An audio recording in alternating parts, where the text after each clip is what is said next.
Hola a todos, mi nombre es Jesús Yuño Morales, estudio la carrera de Ingeniería Civil en la Universidad Católica Sede Sapiense. Tengo el grato placer de presentarles el tema de principio de momento y energía. Lo que se espera en esta unidad es comprender y aplicar el principio de energía de la misma forma a realizar ejemplos sobre resalto hidráulico. El principio de energía y momento, antes que nada, la ecuación de momento se apoya en un principio que es la segunda ley de Newton. Esta segunda ley de Newton nos comunica que la sumatoria de fuerzas externas es igual al cambio de la cantidad de movimiento. Muy bien, ahora, la ecuación de momento es muy similar a la ecuación de energía. Esto se puede verificar en ciertos problemas en la que se aplica este principio. Ahora, ¿cómo se podría verificar que la ecuación de momento es similar a la ecuación de energía? Bueno, pues esto se puede verificar cuando se considera un flujo gradualmente variado, donde su distribución de presiones en ciertas secciones es hidrostático.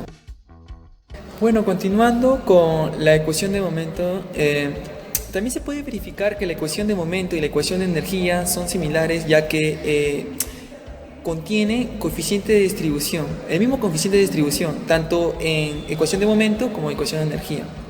Pero, ¿dónde se origina esta distinción entre estos dos términos? Bueno, pues esto se origina en el campo de aplicación y la finalidad con la que se va a dar.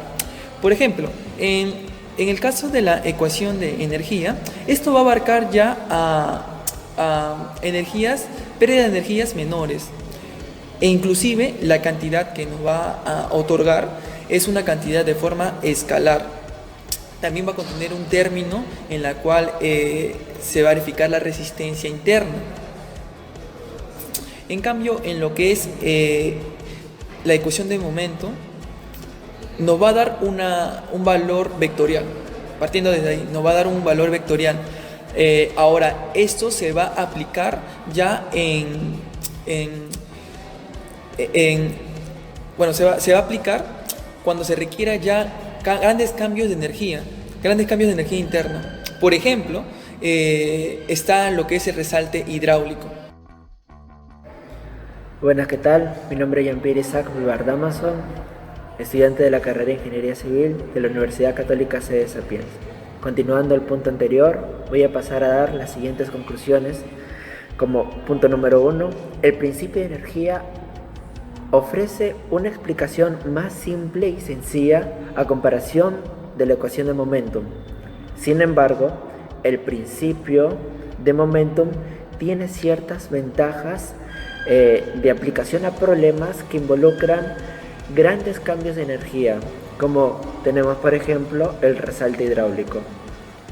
En cuanto a la pérdida de energía interna desconocidas representadas por el HF, son indeterminadas y la omisión de este término podría dar como resultado errores considerables.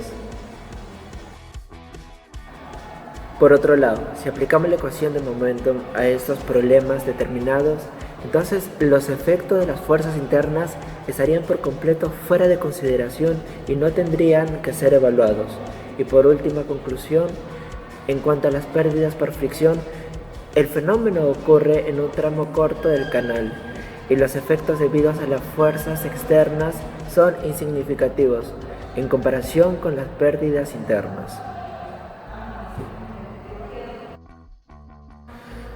Ahora, en cuanto hablando a la fuerza específica, o también llamada fuerza de impulso, se define con la siguiente fórmula, donde el primer término representa el empuje hidráulico por unidad de peso y también el momento estático del área respecto de la superficie libre.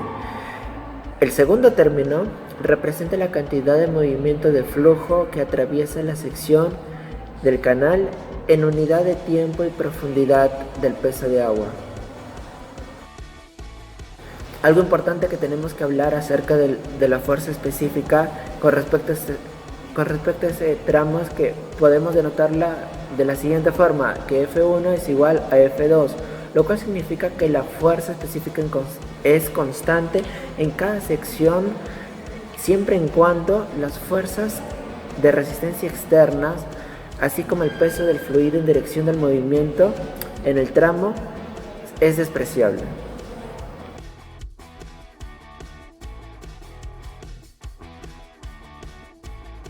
Figura siguiente podemos ver las gráficas, las curvas de la fuerza.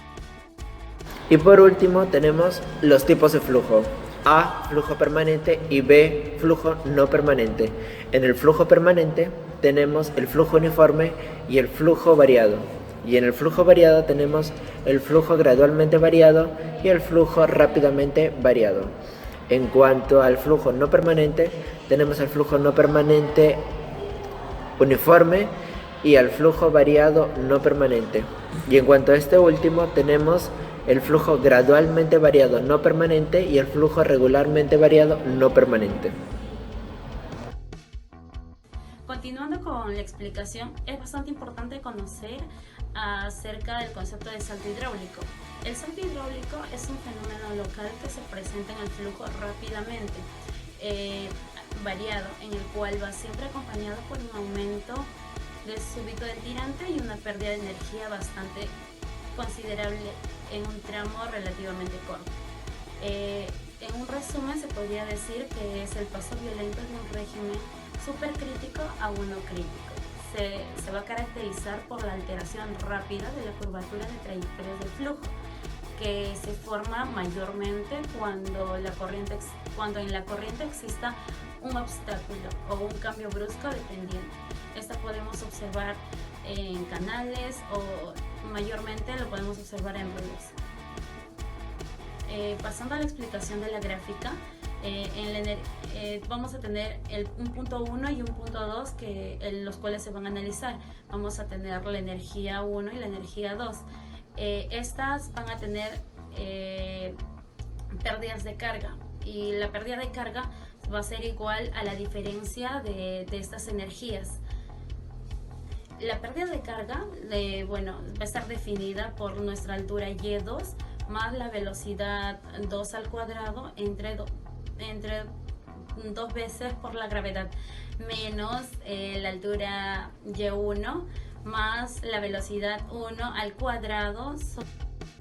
Continuando con el salto hidráulico, se puede representar el comportamiento del salto hidráulico a través de un diagrama donde se tiene la energía de los excesos de energía específica y unas ordenadas en tirante.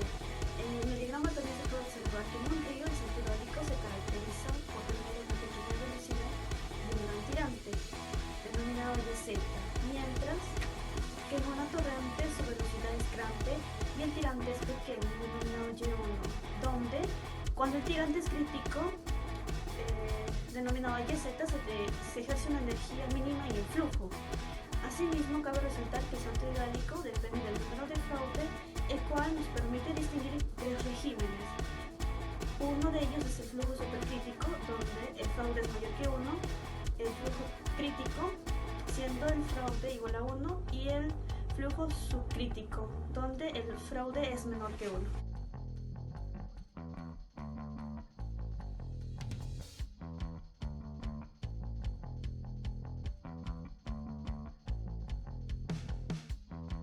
A continuación vamos a realizar la explicación respectiva del ejercicio sobre el tema de energía específica, para el cual lo vamos a desarrollar en un canal trapezoidal. Los siguientes datos son: el ancho de nuestra solera va a ser de 0.40 metros, la pendiente de las paredes es 1/1 y va a transportar un caudal de 1 metro cúbico por segundo.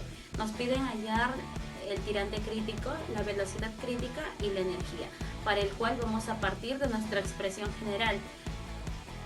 Realmente vamos a reemplazar estos datos obtenidos todo en función del tirante crítico para poder hallar al final nuestro tirante crítico. Como sabemos, como dato tenemos nuestra base, que es de 0.4 metros, el Z, nuestro talud, que es 1, y nuestro caudal, que es 1 metro cúbico por segundo. a nuestra ecuación, vamos a tener un tirante crítico de 0.5596 metros. Después de haber obtenido nuestro tirante crítico, vamos a reemplazar este dato en nuestro área y en nuestro ancho superficial, para lo cual tenemos las siguientes fórmulas que ya anteriormente lo obtenimos, y vamos a hacer el reemplazo respectivo y vamos a tener un área de 0.537 metros cuadrados y un ancho superficial de 1.519 metros. Otra forma de determinar el tirante crítico es usando el ábaco de Bentechow. Otro punto que se pide determinar en el ejercicio es la velocidad crítica. La fórmula general de la velocidad crítica es igual a la raíz de la gravedad por el tirante hidráulico. El tirante hidráulico es igual al área sobre el ancho superficial. Y finalmente, la fórmula que se muestra de la velocidad crítica queda definida en base a las dimensiones del canal, que en este caso es trapezoidal. Entonces, la velocidad crítica viene a ser la raíz de la gravedad por la base del canal más el ancho superficial entre 2 veces el ancho superficial por el tirante crítico.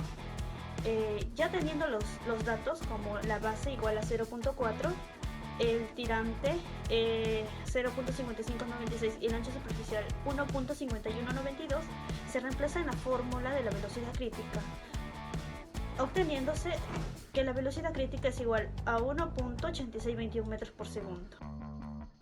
Ya teniendo la velocidad crítica, podemos hallar el otro punto que nos piden, que viene a ser la energía. La energía viene a ser igual a nuestro tirante crítico más la velocidad crítica al cuadrado sobre 2 veces la gravedad. Entonces, reemplazando con los datos de YC 0.5596 y la velocidad crítica que se halló, 1.8621, se obtiene lo que es la energía, que viene a ser 0.7363 metros. Continuando con la resolución del problema, en este caso vamos a verificar el tirante crítico, el cual lo relacionamos mediante el ancho superficial, que en este caso es la T. En este caso el tirante crítico va a ser igual 4 veces el ancho superficial sobre 5 veces el ancho superficial más el ancho de la base del canal, y esto multiplicado por la energía. Bueno, reemplazando los datos, tenemos que el ancho superficial sería 1.5192, y aparte de ello tenemos la energía, que sería 0,73, y reemplazando en la fórmula obtenemos que el tirante crítico sería 0,559. Continuando, vamos a verificar la velocidad crítica, que en este caso relaciona el ancho crítico, ancho de la base, la energía. Entonces la velocidad crítica nos saldría expresada de la siguiente forma: la raíz cuadrada de la base más el ancho crítico entre 5 veces el ancho crítico más la base, y todo multiplicado por la energía y por 2 veces la gravedad. Reemplazamos todos los valores que hemos obtenido anteriormente y la velocidad crítica nos estaría saliendo 1,862 metros por segundo. Entonces queda verificado tanto como el tirante crítico y la velocidad crítica cumplen con esta proporción.